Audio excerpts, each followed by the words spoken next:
Okay, everybody, this is Mark in Cottonwood, and this is another Corvair engine rebuild video. And basically, I'm getting ready to do the final steps, but I wanted to kind of walk through what these engine rebuilds are kind of all about. So the things that I still need to do is I need to replace these choke coils. There should be a rod sticking up. That's not there. Carburetors have to go on. This is how I test the engines. I just block off this port so we don't have any vacuum leaks. This is specially modified sheet metal here. As you notice, it's missing most of that there. The exhaust manifold is on, but is not part of the engine as it's shipped. I block off the secondary ports. I'm just going to run this engine on 2 carburetors. I'm not going to put secondary carburetors on it. So I've got my coil mounted, distributors ready to go, need cap, wires. We got the pulley, no alternator yet. I'm going to put on a shroud. I don't want to put any alternator on there. This particular, all 140s came with a 12-plate cooler, and this one's got the 12-plate cooler. This is going in a 65 Corsa. Here we are. We have the other carburetor pad, the block-off plate, and of course we want to get rid of our vacuum leaks.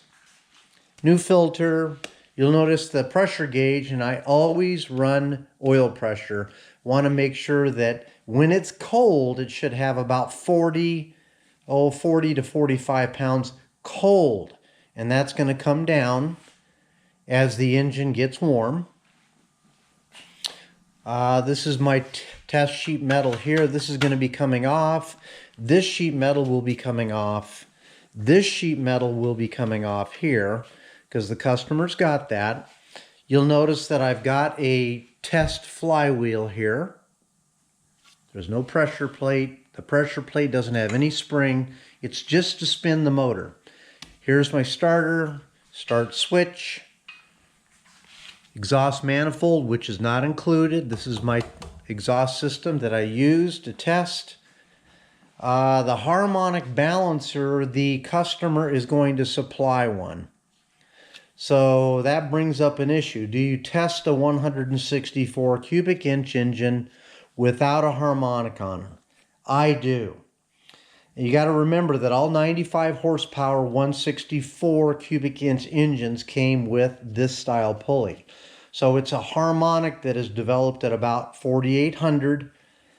I'm going to go ahead and run the engine, but I'm not going to be doing 40. I'm not going to be going past that harmonic very often. So do I take a chance? Yeah, I guess I do. I think it's going to be okay. I've done about 50 of these engines and haven't had any problems with that at all.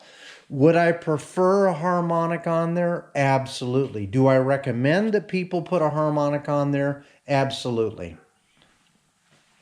So that's basically the way the engines look. Got a new blower bearing. You'll notice that this has the 140 horsepower dipstick tube. Your 110s and turbos do not have that bend. It's just to get around the air filter. So that's basically the way the engines look right before I put a shroud on it, fan on it, and fire it up. So it's looking pretty good. If you need more information about Corvair engine rebuilds, or you just got some technical questions, my phone number and my email to the shop is included in the description. Have a great day and keep your Corvairs out there.